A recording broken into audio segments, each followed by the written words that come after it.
राम राम हरे हरे, हरे कृष्ण कृष्ण कृष्ण हरे राम राम राम हरे हरे, हरे कृष्ण कृष्ण कृष्ण हरे, ती गाय टाकून दे. हरे राम राम राम हरे हरे, हरे कृष्ण कृष्ण कृष्ण हरे राम, गाईला टाक. हरे राम राम राम हरे हरे, हरे कृष्ण कृष्ण कृष्ण गया तीर्थम.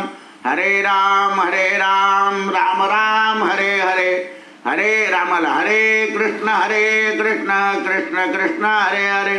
श्री अनंता मधुसूदना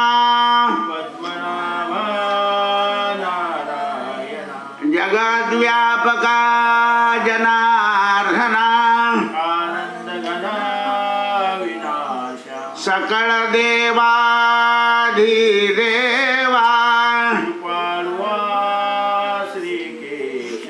महानंदा महानुभवा चक्रधरा विश्वंभरा सहस्रपादा सहस्रकरा कमलनयना कमलापति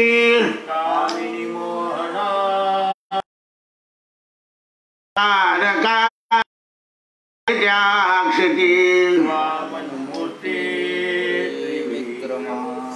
अगाये सगुणाचे निर्गुणा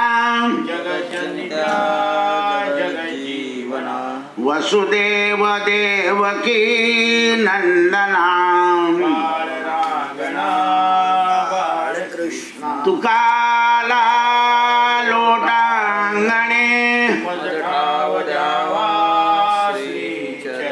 हेती करीत से विळवणी भवबंधनी सोडवावे भवबंधनी. पांडुरंग हरी वासुदेव हरी अवधूत चिंतन श्री गुरुदेव श्री गुरुदेव श्री अनंत कोटी ब्रह्मांड नायक राजाधिराज पूर्णिवासी भगवान की जय. हरिवंश पुराणामध्ये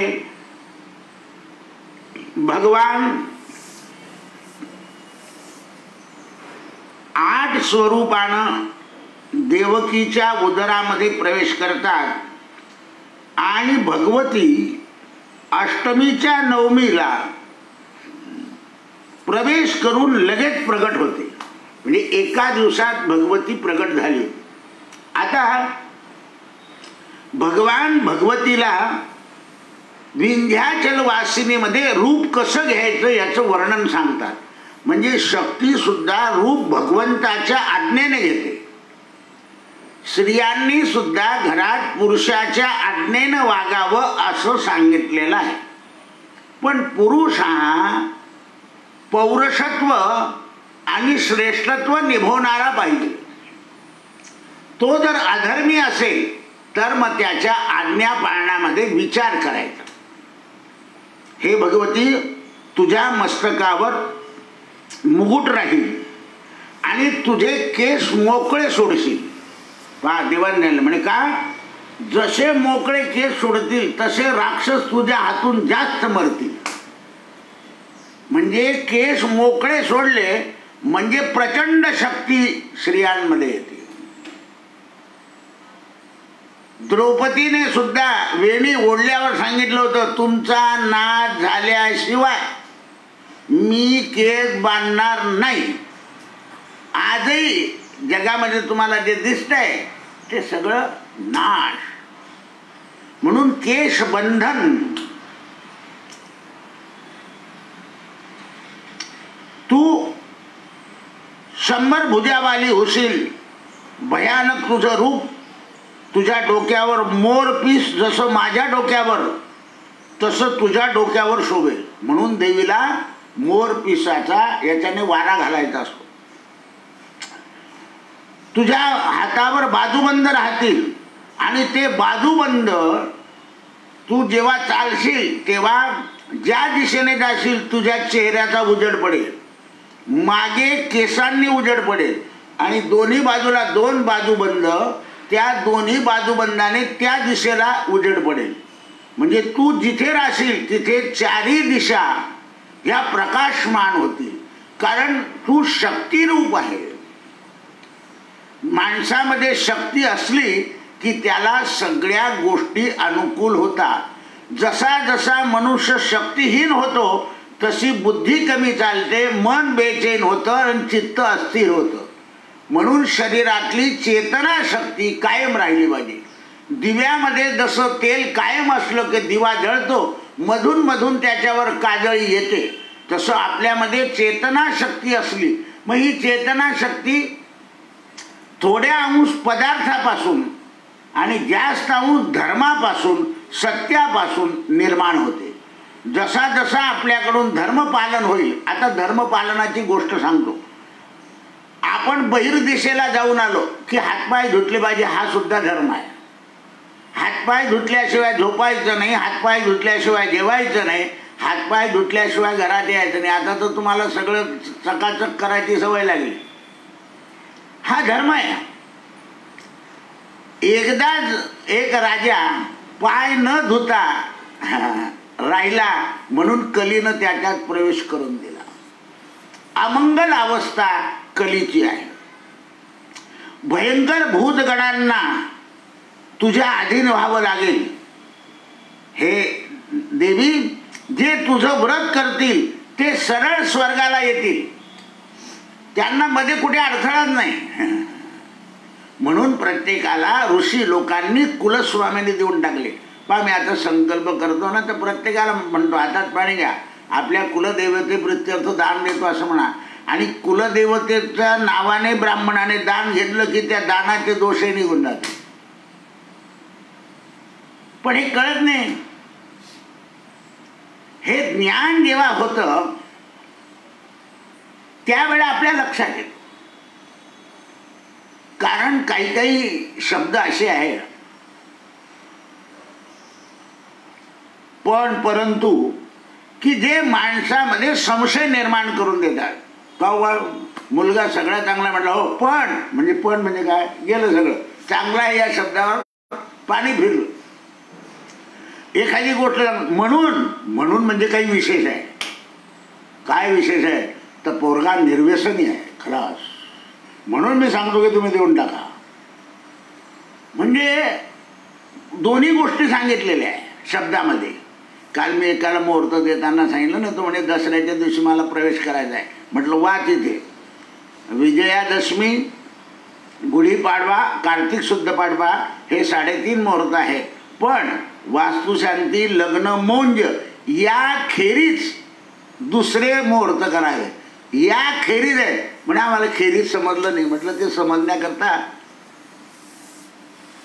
ज्ञान लागतं. या खेरीज दुसरे मुहूर्त करावे म्हणजे हे करू नये. आता मराठीत आपली मातृभाषा आहे. अरे पण ती कोणती मराठी आहे? शास्त्राची मराठी आहे ती. बंद पडलं का?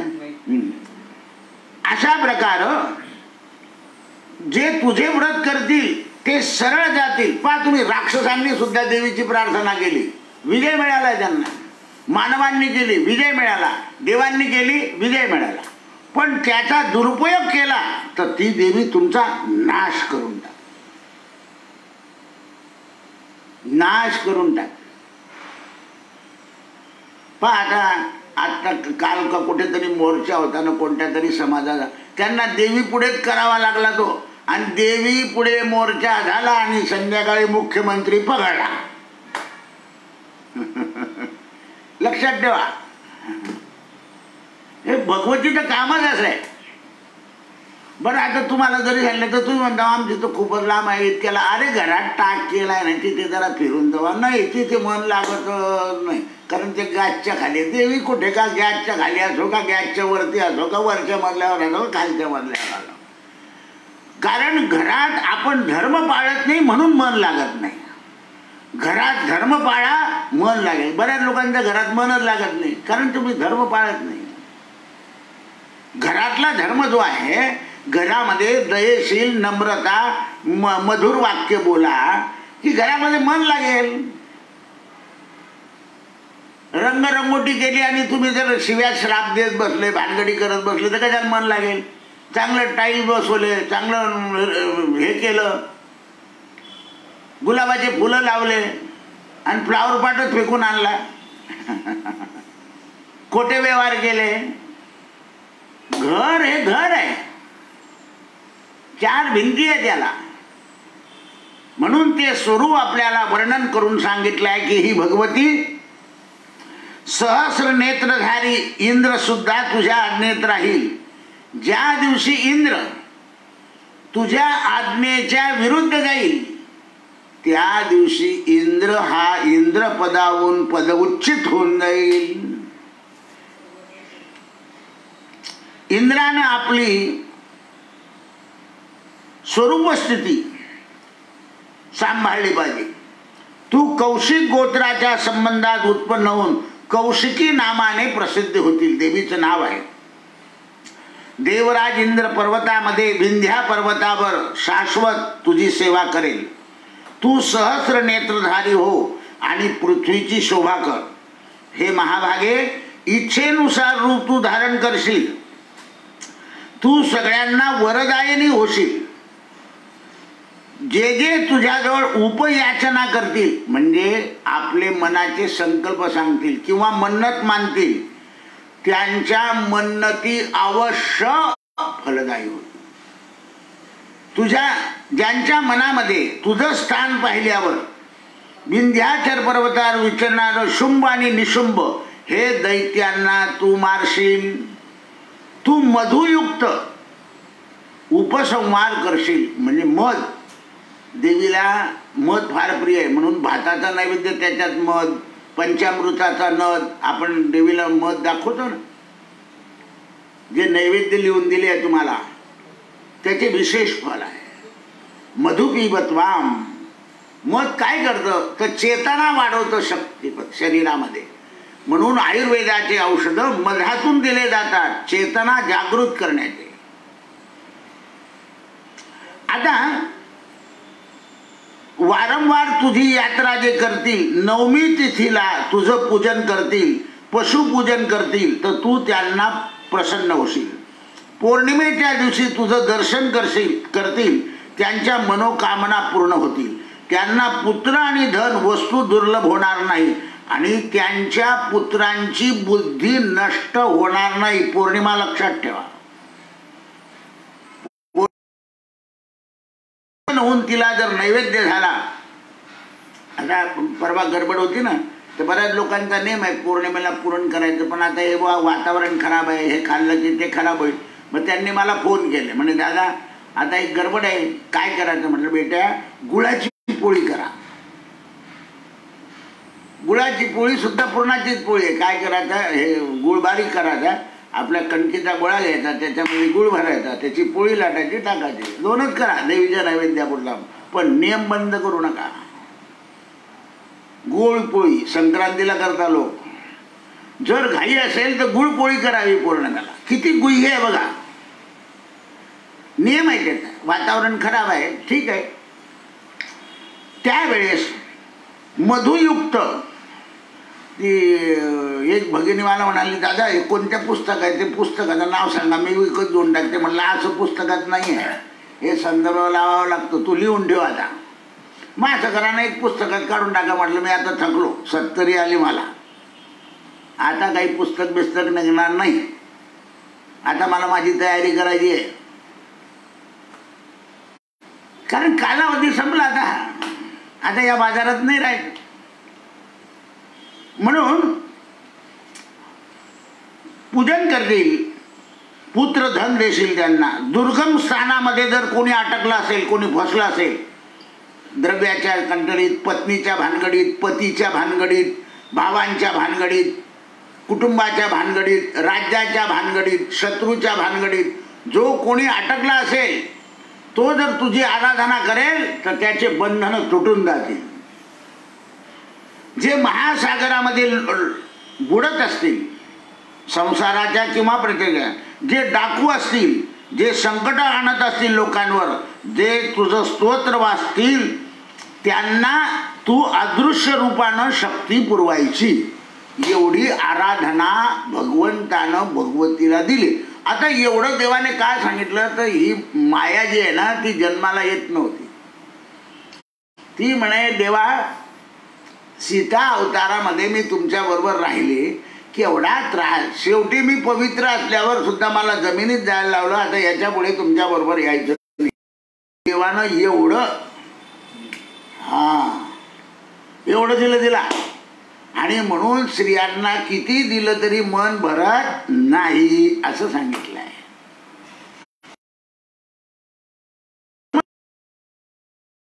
सुनांना धर्म समजला ना सुधरतं आणि कर्म सुधरलं की जीवन. जोपर्यंत धर्म समजत नाही तोवर कर्म सुधरत नाही आणि कर्म सुधरत नाही तोपर्यंत लहानपणी दात घासाचं महत्व कळत नाही, पण दात खराब व्हायला लागले की लोक का मग दात घासायचे, दात चांगले ठेवायचे आणि दात खराब होईल असं खायचं. मग कसं दात खराब होणार नाही असं खाल्लं नाही पाहिजे. हे लक्षात आलं पाहिजे. पण हल्ली लोक काय करतात, काही खराब होईल तरी लावता, काही डोक्याला लावता, काही करतात, खराब झालं तर झालं. अरे मग शरीर झाल्यानंतर त्या शरीरात उपद्रव झाल्यानंतर मग काय उपयोग आहे वाढवायची शरीरामध्ये. आता जशी तुम्हाला एनर्जी वाढवायची आहे, पानाने एनर्जी वाढली, हे तुळशीची औषधं निघताय सगळीकडे आणि तुळशीला पाणी घालायला तयार नाही.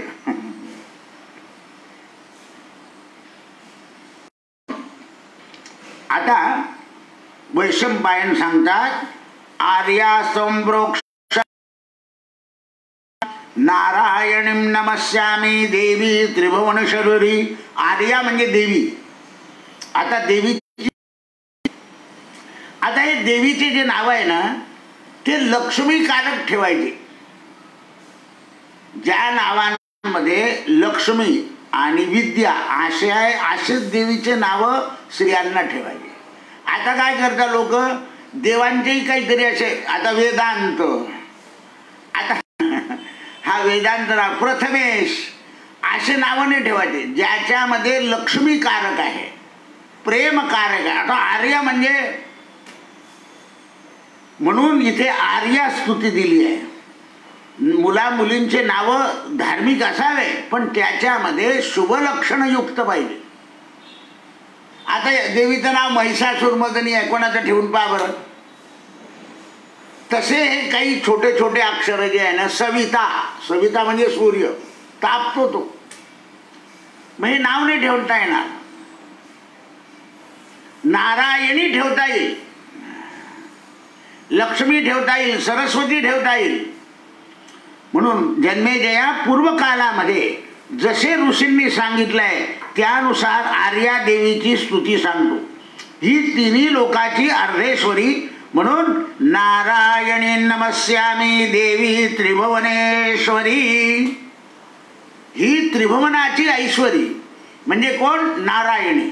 म्हणजे ही मुळात लक्ष्मी आहे पण तिला काम दिलं. जसं एखादी बाई सकाळी उठली तिला घर साफ करायचं आहे, ती सगळं आपला वेश बदलवून टाकते, डोक्याला फडकं बांधून घेते, हातामध्ये झाडणूक घेते आणि सगळं घर सावरते. कोण दिसते ती, शीतला देवी सारखी. म्हणजे रूप बदललं त्याने. दुपारी आपण गेलो सगळं कपडे शृंगार करून लक्ष्मी दिसायला लागली. तर तसं आहे. म्हणून या देव्यांचे जे नाव आहेत ते ज्या गोड रूपाचे आहे ते नावं ठेवायचे. देवाचे जे गोड रूप आहे ते नावं ठेवायचे. नाव ठेवण्यासारखे नावं ठेवू नये. नाव ठेवण्यासारखे नावं ठेवू नये. आता हे देवी तुम्ही सिद्धी, आता हे नाव चांगलं आहे, धृती, कीर्ती, श्री, विद्या, सन्निती, सन्मती, मती, संध्या, प्रभा आणि आता काल रात्री आहे हे नाव नाही ठेवता. म्हणून हे भगवतीचे रूप आहे. आर्या कात्यायनी, देवी कौशिकी, ब्रह्मचारिणी आणि सिद्धसेना यांची जननी, उग्रचारणी, जया. आता हे नाव ठेवण्याला काय, जया, विजया, पुष्टी, तुष्टी, क्षमा, दया, यमिका हे नाव ठेवण्याचं नाही. रश्मी, हे भगवती तुला रेशीम अत्यंत प्रिय राहील आणि जो रेशीम समर्पण करेल त्याचं जीवन तू रेशमासारखं कर. म्हणून देवीला महावस्त्र शब्द आहे. काय आहे? महावस्त्र शब्द आहे. देवीला रेशम, म्हणून आम्ही काही वेळेला लवकर बांधून देतो हाताला, कारण लवकर सुद्धा देवीला प्रिय आहे. मग लोकांनी काय केलं, त्याच्यात भगव्या कलरची लवकर काढायचे, आमच्या रिकाम्या कामाने करू. म्हणजे त्याच्यामध्ये काय होतं, पक्षांतर होऊन जातं, मतभेद होऊन जातात. पहा पूर्वी बाया आपल्या केसाचीच हे करायची, केसरणी, आणि स्वतःला बांधून घ्यायचे किंवा गाईला म्हशीला व्यायली की तिच्या पायाला बांधून द्यायचे. त्याचं कारण आहे, आपल्या शरीरातून निघालेला मळ हा आपलाच रोग आणि अभय दूर कर. केस काय आहे? शरीरातला मळ आहे. नख काय आहे? शरीरातले मळ आहे. शरीरामध्ये जे वितुष्ट निर्माण होतं ते नखाच्या द्वारानं, केसाच्या द्वारानं, अमंगलद्वारे बाहेर पडतं. म्हणून केस अंगावर आहे तोपर्यंत बरा, पण खाली पडला की किळस. म्हणून हे भगवती तुला रेशमी वस्त्र उत्तम राहील. विकार रूप धारण करशील, तू विरूप आहे, अनेक प्रकारच्या आचरणानं होतील. तू तिन्ही देवांना शक्ती देणारी आहे, म्हणून विश्वरूपी होशील आणि तुझं नाव विशालाक्षी होईल. तू भक्तांचं रक्षण करणारी राहशील. कशी आहे? पर्वतेषु घोरेषु नदेषु गृहेषु च वास्तव्याम महादेवी वनपर्वेषु च. हे भगवती विश्वरूपाक्षी विशालाक्षी भक्तानां परिभक्षिणी, भक्तांना पालन करणारी हो. तू लोकांमध्ये विचरित राहा. बकऱ्या, कोंबड्या, भेंड, सिंह, व्याघ्र, पशुपक्षी सदा तुला घेरून राहतील आणि तुझ्या व्याघ्राला हे लोक भोजन देतील. म्हणजे हे जे पशुपक्षी बकरे दिले जातात ना, हे देवीला नाही आहे, पण तुम्हाला काय वाटतं? देवीला आहे. ते तिचा जो व्याघ्र आहे त्याचं भोजन आहे. जो घोड्यावर बसतो त्याच्या घोड्याला दान लागतं. जो बिचारा बैल, पहा शेतकरी आधी बैलाची व्यवस्था करायची, पाण्याची खायची, आणि मग स्वतः देवाचे. त्याचं कारण आहे, शेतकऱ्याचं पशु हे धन आहे. मेंढपाळाच्या बकऱ्या हे त्याचं धन आहे. आधी त्यांची व्यवस्था पाहत होतो. हे देवी तू त्रिशूल धारणी आहे. चंद्र आणि सूर्य हे तुझे चिन्ह आहे. प्रत्येक मासात कृष्ण पक्षाला, नवमीला आणि एकादशीला तुझं जे जागरण करतील त्यांना तू आनंद देशील. अष्टम्यां च नवम्यां चतुर्दश्यां च पौर्णिमां भगवतीला. म्हणून तू नंदगोपी. आता मला मध्ये कोणी मागच्या वर्षी विचारलं, म्हणजे का झालं आता देवीच्या पाठाला लोक कमी येतात, काय झालं? म्हटलं बरेच लोक म्हातारे झाले, त्यांना बसता येत नाही, इथे बसायचं तर मग खुर्ची, त्यांना लाज वाटते, ते घरी करतात. आणि तरी त्याने परत विचारलं, नाही लोक याने काय म्हणतात, तू येतो का? म्हणजे नाही. मग दुसऱ्याचं का आपलं चौकशी करतो. अरे म्हटलं त्यांचे कामं होऊन गेले, त्यामुळे आता त्यांना काही ते मंदिरात जाऊन पाठ करायची गरज नाही. जरा फटके बसू तर पुढच्या नवरात्रात गरज झाली. म्हणजे का हो दादा फटके बसले का? म्हटलं तुला बसलाय ना, बस पाठाला. लोकांना चटके मिळाल्याशिवाय ते कामं करत नाही. सगळं झालं, आता काय करायचं? आता तर गुडघे दुखता, बसता तर येत नाही, अमुक. मग इतके कारणं तयार असतात त्यांच्याजवळ की विचारण्यास सोय नाही. ते इथे हे होतं ना भागवत, ते सगळे म्हणे हे ठेवायचं का ते ठेवायचं. म्हटलं बा मला कधी बुवा बनवण्याच्या भानगडीत पडू नका. मी सांगतो तसंच व्यासपीठ ठेवा. याचं बुवानी बनवायचं, असं लावायचं. बिलकुल रिकामे कामं करू नका, साधं ठेवायचं. व्यासपीठ म्हणजे व्यासपीठ, नटपीठ पीठ करू नका त्याला. फुलं लावायचं, एखादा हार लावायचा. 400 रुपयाचं टेस्ट ठेवायची. काय काय त्याच्यात उपाय काय? 400 रुपये गावराणी तुपाचा शिरा खाऊ घाल, लोकांना दान कर. संत महात्मे अन्नदानामध्ये द्रव्य घालतात. भोगामध्ये घातलेलं द्रव्य हे निकामी असतं, त्याचा उपयोग काही होत नाही. परवा तुम्ही सांगितलं ना दह्या दुधाचा चिखल, तर त्याला त्याच्या पोराच्या लग्नातले गुलाबाचे फुलं सांगितल्यावर गुच्चू बसला तो. इतके फुलं फेकतात आणि त्याच्यावर बुटाने चालतो तो नवरदेव. नवरी बी ते बँडवाले आधी, म्हणजे मूर्ख लोक आधी, सज्जन लोक मागून. भैया बजाएगा बाजा. काय करता तुम्ही? अधर्म करता. धर्म कळत नाही. महाराज आले की ते अरे फुलं एका लिंड्यात त्याच्या डोक्यावर गेल्यावर टाक, खाली तो पायावर फुलावर चालतो, त्याला कळत नाही. दुर्वास ऋषीनं इंद्राचं लक्ष्मीहीन करायची होती म्हणून माळ दिली. इंद्रानं त्याचा अपमान केला. दुर्वासाने इंद्राला वरतून खाली ओढलं. हे भागवतात तो महाराज सांगतो आणि तोच फुलावून चालतो. आणि तू म्हणता हे पॉवरफुल महाराज आहे, वंडरफुल. कारण लौकिक गोष्टीमध्ये तुम्ही जास्ती म्हणून माणसाला महाराज बनवलं तर ठीक आहे, पण बुवा नका बनवू. मग तो बुवाबाजी करायला लागून जातो. म्हणून त्यावेळेस बलदेवा, आमची तू बलदेवाची आणि माझी बहीण राहशील, म्हणून तू बलदेवाची बहीण म्हणून तुझ्यात जास्ती बल होईल. कृष्णाची भगिनी म्हणून तू परमात्मा रूपानं राहशील. कोणाची बहीण आहे? विंध्याचल वासिनी भगवंताची भगिनी आहे. आतापर्यंत पत्नी रूपानं बरोबर आली होती शक्ती, आता भगिनी दयामूर्ती. आणि गंगेच्या काठी राहशील तू, कारण विंध्याचल पर्वतातून गंगा वाहते. अगदी सुंदर, म्हणजे सगळ्या ठिकाणच्या गंगेपेक्षा तिथली गंगा मला फार आवडली होती. मोकळा आंघोळ अगदी, म्हणजे काशीच्या गंगेपेक्षाही आणि हरिद्वारच्या गंगेपेक्षा भीती. त्या विंध्याचल पर्वतामध्ये इतकी मस्त गंगा वाहते. हा हा हा. मी जेव्हा आंघोळ केली तेव्हा तो नावाडी मला म्हणे महाराज मला आंघोळ करायची, पण तुम्हाला धरून चालतं म्हणे. तर त्याने मला धरून, तर आमच्याबरोबर काही असे लोक असतात का म्हणे बिना आंघोळीचं राहायला गंगेवर. म्हणलं तुला काय करायचं आहे गुपचूप, त्याच्या नावळ्यात बसतो ना. हे गंगेवर राहणारे लोक त्यांचं पोट त्याच्यावर असतं, त्याने आंघोळ केली की नाही केली आपण काय डोक्याला विचार करायचा. पण तो मला जास्ती पाण्यात न नेता त्याचा माझा हात धरून तो मला आंघोळ घालतोय, म्हणजे त्याला काही घटना घडू नये सांभाळतोय तो.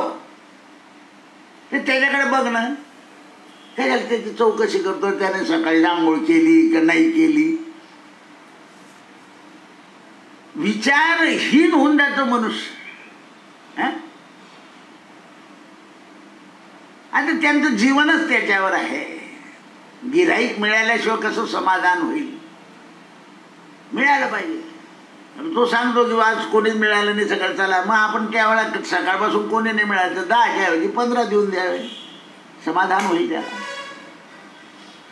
तीर्थयात्रेला गेल्यानंतर या काशीचे नावाडी भलते चॅप्टर आहे. त्यांचे ठरलेले खाणाखुणा, याने सोडला की तो धरतो, त्याने सोडला की तो धरतो. म्हणून तू बलदेवाची भजनी होशील, तू नंद पुत्री होशील, देवतांमध्ये तुझा विजय होईल आणि तुला नवरात्रात वस्त्राचे ढीग लागतील. अरे बापरे, काय आशीर्वाद दिलाय. सुवासिनी तुझा सकाळ संध्याकाळ तुझी पूजा करतील. जी सुवासिनी तुला हळदी कुंकू वाहून कपाळी लावेल तिच्या पतीचं रक्षण करण्याची जबाबदारी तुझी राहील. बाकी एवढं सांगून टाकलंय. म्हणून संध्याकाळी देवीला कुंकू व्हायचं आणि सांगायचं माझं रक्षण कर. आपल्या पती बाहेर जात असताना कपाळी आपण जरी कुंकू लावून दिला तर सर्वमंगल मांगल्ये शिवे सर्वार्थ साधके शरणे त्र्यंबके गौरी नारायणीन. पण कुंकू लावताना असं म्हणायचं या बुवाचं हे घोंगडं राहिलं का अजून कुंकू लावायचं.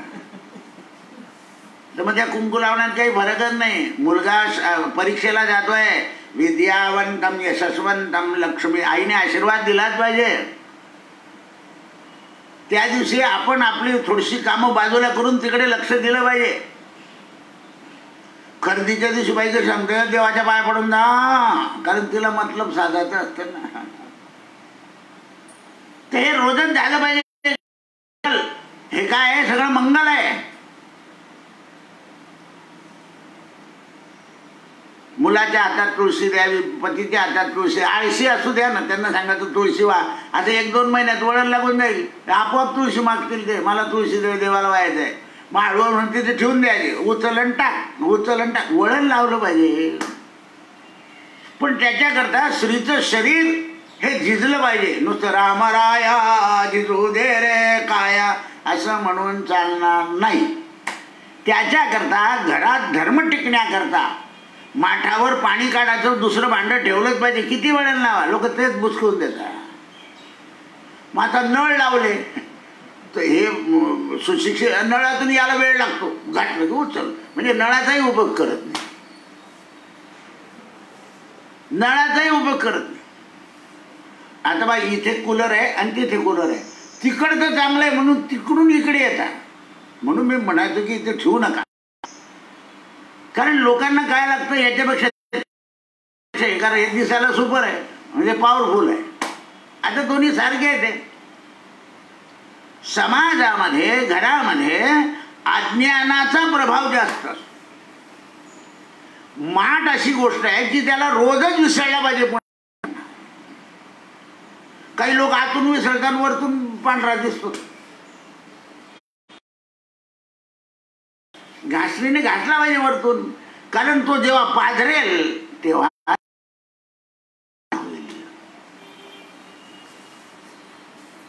आता हे तुमचे घसे जास्ती धरताना माठाच्या पाण्यात, तुम्ही महाराष्ट्राची माती न वापरता राजस्थानची माती वापरताय. ते पाणी एकच वर्ष गार, दुसऱ्या आपल्या माठात 22 वर्ष एकच माठात पाणी गार. त्याच्यावर वेगळी आहे. आपण काय म्हणतो आपले येडे ते सुपर आहे असं करून दिलं आपण. तसं नाही आहे. ज्या भागात राहतो त्या भागाच्या मातीचा गुणधर्म वेगळा आहे.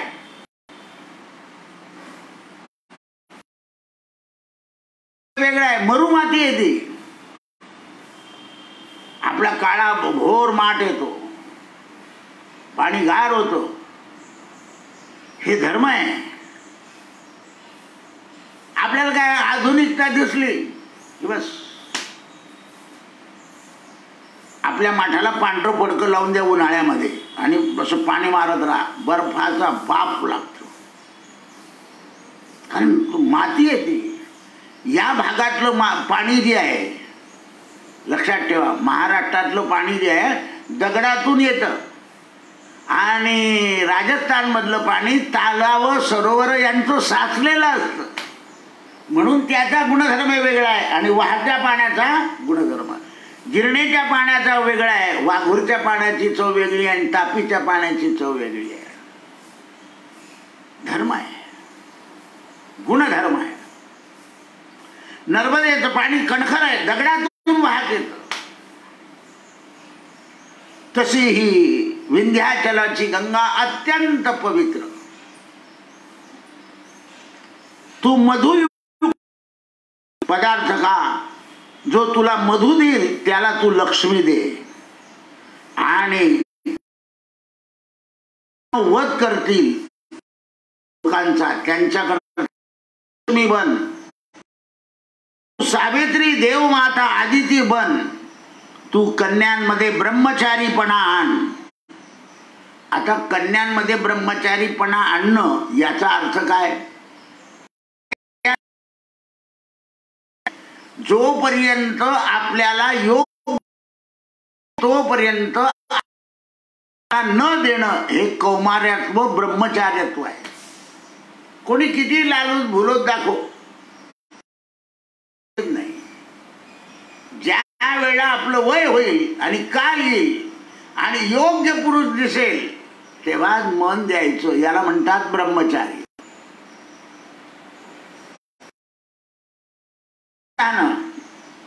मन गेलं की सगळं गेलं. जोपर्यंत मन जात नाही, पहा तुम्ही रामायणात सीता एवढी काडी घ्यायची, बारीकशी काडी, आणि अशी बोटानं फिरवायची तर रावण 3 हात मागे सरकून जायचा. केवढं सामर्थ्य आहे. त्याचं कारण आहे, हनुमंताने राम गाथा गाऊन दाखवली तर सीता म्हणाली, अरे गाणारा फार श्रेष्ठ असला पाहिजे. म्हणे माताजी श्रेष्ठ नाही, बंदर आहे म्हणे, वानर आहे जो गातो. आणि मग खाली उतरले आणि दर्शन दिलंय आणि साष्टांग नमस्कार घातला सीतेला. तेव्हा नवविधिके दाता आशीर्वाद दिलाय सीतेने, तुला राम खरा कळाला. ऐश्वर्य जे आहे ते वर्णन केलेलं आहे. म्हणून हे सगळं भगवतीच्या. पण हनुमंताला कोणाच्या आशीर्वादाने कळालं? नवविधिके दाता, शक्तीच्या आशीर्वादाने. या देवी सर्वभूतेषु शक्ती रूपेण संस्थिता नमस्तते. आपण मुलांना देवीला नमस्कार करावं, नाव घ्यायला लावून मी जाऊ नको मग छत्तर शिंगीला. अरे तू इथल्या इथे करणं काय? छत्तर शिंगी हलवतो. घरात भक्ती करत नाही, उठले सुटले की चालले तो मित्र घेऊन, मग तिकडे सापुताऱ्याला जाऊन येतो, मग तिकडे झाला तो सापून तारा, राहिली 70 शिंगी. आपल्याला वाटतं आता हा भाऊ चालला, बरं आमचा मुलगा का नाही देवीला चालला. म्हटलं थांब, तू देवीला चालला तो. भगवतीला गेल्यानंतर जाऊन आपल्या घरी द्यायचं, मुलीकडे पण जाऊ नये. नाही तर अर्धे पैसे जावायला चालले जातात. मग कोणत्याही यात्रेला गेल्यानंतर घरी यावं. मी यात्रेहून इथे येतो ना, मी असं प्रवचनात सांगतो की यात्रेहून घरी जाऊ. मग काही काही माझ्या बरोबरचे लोक असं म्हणतात, आता तुम्ही आता घरी जाता का? येते मोठं हुशार असलं ते. म्हटलं मंदिरात. मग तुम्ही तर म्हणता घरी जावं. म्हटलं मग मंदिर माझं घर आहे ना, मंदिरामध्ये लक्ष्मी राहिली म्हणजे मग तुला बी देता येईल ना. हा बरोबर आहे, बरोबर आहे, बरोबर आहे, अशा कानात द्यावं लागतं त्यांच्या. आता मी काय करतो हे त्याला करायची काही गरज आहे का? हां, मंदिर हे माझं घर आहे. म्हटलं मंदिरात येणारे सगळे माझे भक्त आहे, जसे ते माझे पोरं आहे घरचे, तसे त्यांनाही मिळतं. आणि मंदिरात राहिलो की येणाऱ्याला मिळतं. मग आता तुम्ही गावून आले की मी पाया पडायला येत जाईल. म्हटलं येत जाय. हे अशी शहाणे त्यांना तिथेच नीट करतो मी. कारण कोण काय आचार,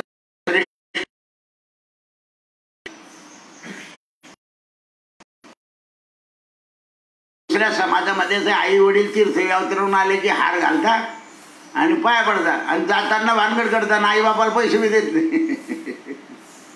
आल्यावर फक्त हार घालून देतात. लगेच आई म्हणते पहा आला, वाटतच होतं तो कधी खराच चांगला आहे.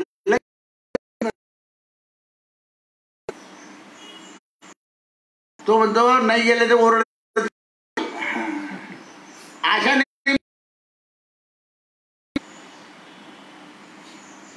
अहो स्टेशनवर आई वडिलांना पोहोचवायला आला. आई म्हणते भाऊ लक्ष ठेव. हळू सांगा, तू काही काळजी करू नको. हा जाय तू आता, आम्ही राहू चांगले, ही काही काळजी नको. असं मोठ्याने बोलायचं का स्टेशनवर? पण कळतच नाही. बरं चांगलं.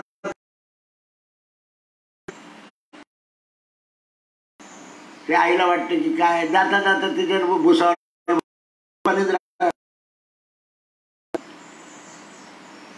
तरी ती वाघोड्यावर परत फोन लावते.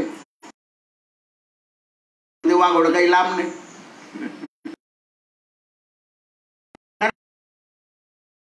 बाबांचं घोडं आणलेलं घोडं आहे. तर लक्षात ठेवा, शक्ती काय करते सगळं कळायला पाहिजे. त्याची जागा पवित्र पाहिजे. गाईच्या शेणा झालेला असतो म्हणून यज्ञ नाही. म्हणून एक तर कुंड करावं, नाही तर स्टंडील करावं.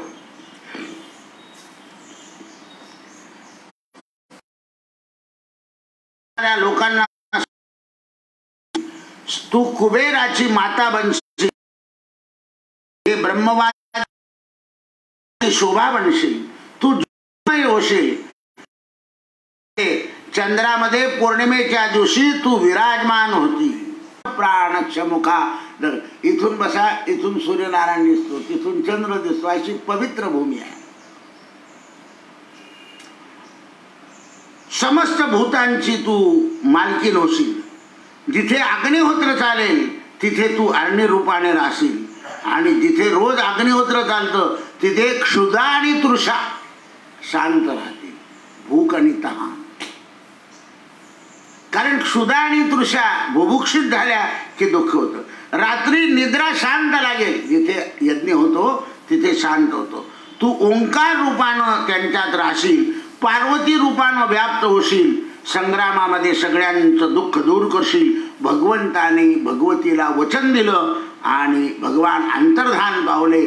आता उद्या भगवती अष्टमी सह नवमीला नंदराजाच्या घरी प्रगट होईल आणि भगवान वसुदेवाच्या घरी प्रगट होऊन देतील. उद्या भगवंताचा एकादशीच्या पर्व काळात जन्मोत्सव. हरे राम राम राम हरे हरे, हरे कृष्ण कृष्णादिदेवा तुम्ही विप्रसेवा महिमा कथिला. कालच्या अध्यायामध्ये ब्राह्मण सेवेचा महिमा सांगितला. आता अधिक मासी निर्मळ कोणते दानाचे काय फळ.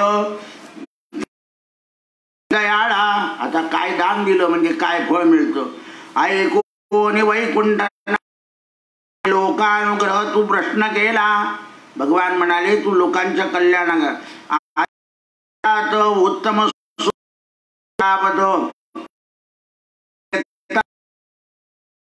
सुपात विप्रास देता सुवर्ण अग्नजन्म दारिद्र्य जाय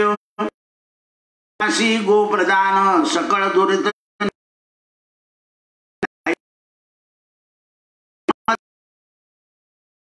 लोक प्राप्त होयो. जो भक्तिभावे अनुमान दिजे सुदेवतो रजदान. पितर संतोष मनोरथ पूर्ण.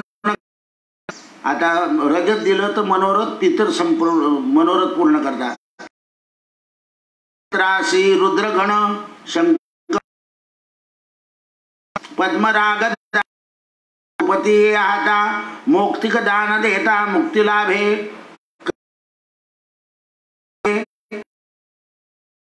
चंद्रलोक लाभे वस्त्राने चंद्रलोक. जे जे महापारक धान्य देता महादान. मम प्रित्यर्थ अनुदनी, धान्य दिलं तर माझ्याकडून. अन्नार्थे अन्न गोपिता, जलार्थे जोपिता पुण्य ये हाता वर्ग प्राप्त होती. आता गोपूजा विप्रार्जन रोज ज्याप्रमाणे दान सांगितलं तोपर्यंत गाईचं पूजन सांगितलंय. काल एक पुण्याहून फोन आला की आम्ही परवा तुमच्या अधिक मासामध्ये गो महात्म्य ऐकलं आणि आमच्या त्या कोथरूडच्या भागामध्ये गाई काही येत नाही. त्यावेळेला आमचा नातू म्हणाला की आजोबा की गाई येत नाही. तर संध्याकाळी 8 ते 10 गाई आमच्या त्या कॉलनीमध्ये आल्या म्हणे. मग रात्री आम्ही सगळ्यांनी गुळ खाऊ घातला आणि त्यांना प्रदक्षिणा केल्या. रात्रभर आमच्या घरी राहिल्या म्हणजे तिथे कॉलनीमध्ये. सकाळी परत आम्ही त्यांना खाऊ घातलं पोळी आणि मग गाई गेल्या. असा गाईचा महिमा आहे. पुण्याहून फोन आला होता काल 11 वाजता. ती ताई आली बँकेतून, तिच्या भावाने सांगितलं की दादा या गाईचा महिमा अनुभवला.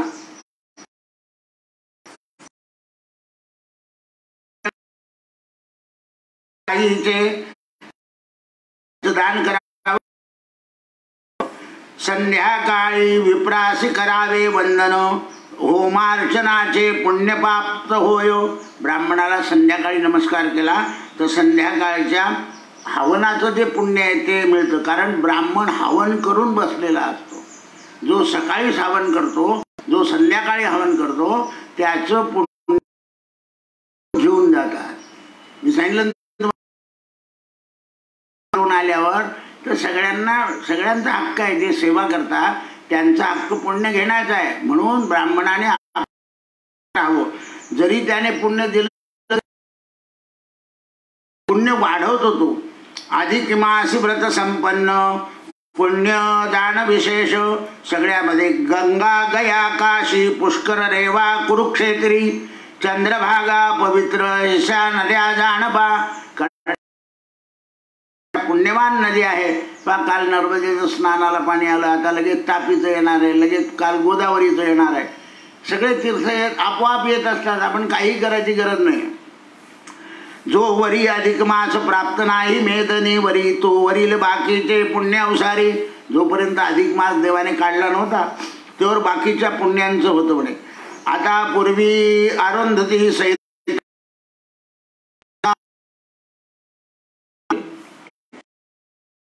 होऊन गेलेला होता, डबल होतोय. पार्वतीचा आणि अरुंधतीचा. अरुंधतीला सांगितलं की मी एकदा बसली असताना माझी माता मला म्हणाली की तू माझ्या पोटी येऊन तुझं वैभव, म्हणून पार्वतीनं मेना करता केलं. परी मदमम कोणी पुष्प मातेची आई कोणी, मी किंचित असो बोलले मदसी ऐसे लाभोनी का बोलसी यद्यपि 12 मासी हरनिशी बोलते. पहा कोणत्याही स्त्रीमध्ये असो, आता ही पार्वती प्रत्यक्ष देवी आहे, तिची आई मेनावती आहे, पण स्त्री जन्मामध्ये ईर्ष्या असते. म्हणून मुलीचं वैभव का अशी ईर्ष्या मेनाला झालेली आहे. म्हणजे राजाच्या मागे जाताना पण बोलताना असं काही असं ईर्ष्यात्मक बोलूनच जातात ते, किती उच्च पदावर गेलेले असू दे, कारण तो स्वभाव आहे. म्हणून पार्वतीने अरुंधतीला विचारलं तर म्हणे अधिक मासामध्ये मेनावतीच्या तुझ्या आईच्या व्रताचं नियम दे. पतिपुत्रा सहित गजावर बैसोनी मेनेची मूर्ती करावी, गंध अक्षत पूजा करावी, गंधाक्षताने पूजा करावी, उदानपी न यावे. अधिक मासामध्ये असं हे व्रत आहे की हे व्रत करावं आणि पुन्हा जन्माला येऊ नये. मग भगवान म्हणाले असं काही घडलंय, लक्ष्मी म्हणाली असं काही घडलंय का? तर भगवान म्हणे हो. इंदिरे पूर्वी पृथ्वीवरती वीरबाहू नामे नृपती महाजग प्रसिद्धी यज्ञशील. वीरबाहू नावाचा राजा होता, अतिरूप सुंदर भाग्यवान. तयाची भार्या यशोमती अभिमानी धनवती अतिश्रेष्ठ. या राजाची पत्नी अतिशय अभिमानी होती. त्या राजाचा प्रधान मंडन तो स्वामी भक्त श्रीमान शूर असे. त्याचा प्रधान अतिशय शूर होता. प्रधानाची भार्या गुणवती, प्रधानाची भार्या गुणवती. ऐसे 4 जण मंडित सत्वगुण परी राजाची राणी अभिमान नाडली कैसी. अभिमानामुळे राजाच्या राणी नाडली कशी गेली ती ऐक म्हणे. यशोमती विहारे करुणी अनुदिन नाना आराम वनात भ्रमतसे. राजाची राणी असल्यामुळे भोग भोगत होती, व्रतदान काहीच करत नव्हती. पुढे अधिक मास आला आणि या प्रधानाच्या पत्नीनं सांगितलं की बाई तुम्ही काही व्रत वैकल्य करा. तर म्हणे राजाचे ऐश्वर्य प्रजा भोगती, प्रजा जे पुण्य करती त्याचे पुण्य राजा भोगे. राजापासून मी भोगते, मला काही करायची गरज नाही म्हणे. सखे यशोमती राणी तू आमची स्वामिनी, माझी विनंती ऐक ऐसे बोलू नको. म्हणे तू आमची राणी ऐक. अधिक मास आला करावे बहुत, याच्या सत्व पुण्य होतं. तर राजाच्या राणीने ऐकलं आणि नाक कान मुरडलं. रायाची मी अर्धांगी मज काही न करणे लागती, सुखा तपाने शरीर सुकवावे ऐसे कोणी सांगितले. तिच्या अंतरी दुःख झाले, राणीला समाधान झाले. काही लोकांना दुसऱ्याला टोचून बोलण्यात समाधान होतं. प्रिय यशोमतीने अधिक मास अवमानिला, तेने ते आगळे दुःख झाले. सुंदर रूप दोन कुमार, तयासी भरला ज्वर, एकाएकी निवर्तले. तिचे दोन्ही मुलं गेले. इकडे राणी यशोमती मस्तकावरती उपाय न झाले. पुत्रमुखा कळवणोनी प्रधान परितो नाही समजला. प्रिये मल मास व्रत वाहिले, यशोमतीने अपमानिले, त्याचे फळ आगळे मिळाले. तिने अपमान केल्यामुळे फळ मिळाला. ती रडायला लागली. आता ही राणी गुणवतीकडे पाहिलं तर या गुणवतीचं व्रत होतं. हिच्या तोंडामध्ये रोज नेम होता. राणीने पाहिल्यावर तिला अत्यंत क्रोध आला. सौभाग्यवती ही पाहोनी गुणवती यशोमती, राणी अंतर क्रोध संतापली. म्हणे हे सखे गुणवती, काय ऐशी रीती माझ्यावरी दुःख पर्वत कोसळले. यावेळी तू मुखमंडल विडा खावोनी आलीस नटून, तुझे योग्य वागणे आपल्या भागिणी आहे. आणि राणीनं तिचा अपमान केला. गुणवती गेले भेटा बया, तिने मज अपमानिले. प्रधान म्हणे जाऊ दे, आपलं काही भिडलं असेल तर आता आपल्याला त्रास होईल. ऐको निमंडन प्रधान, प्रियेचे वचन व्यर्थ बडविले. त्याच दिवशी काय विचार, प्रभाती येऊनी सत्वर, बोध वचने सांगीचार बरे तिसी. मग उठोनी प्रातकाळी सभे राजा जवळी, ऐसे बोलोनी स्वस्थळी दोघे जण. द्वितीय दिनी वैता गेला राजगुरी, मंडन पावला सभे ठाई. गुणवती गेली राणी सभे, तव राणी गुणवतीचे वदन पूर्वत्र पाहुन, कोपे तक्षण रायासी दूत पाठविला. दासी जागोने राया प्रती म्हणे, राया राणीची ऐका विनंती. प्रधानाची पत्नी गुणवती आली सदोन. आणि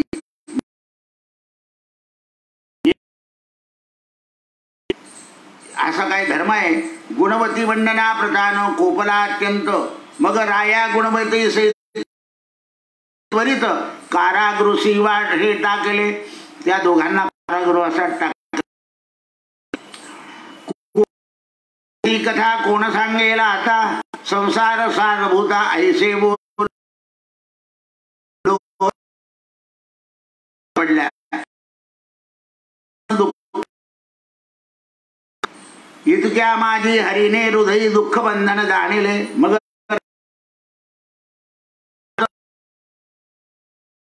कधीला भगवान राजा राणीच्या स्वप्नात गेले आणि अरे म्हणे अधिक मासाचं ते व्रत करताय त्यामुळे ते प्रसन्न आहे. तुम्ही अधिक मासा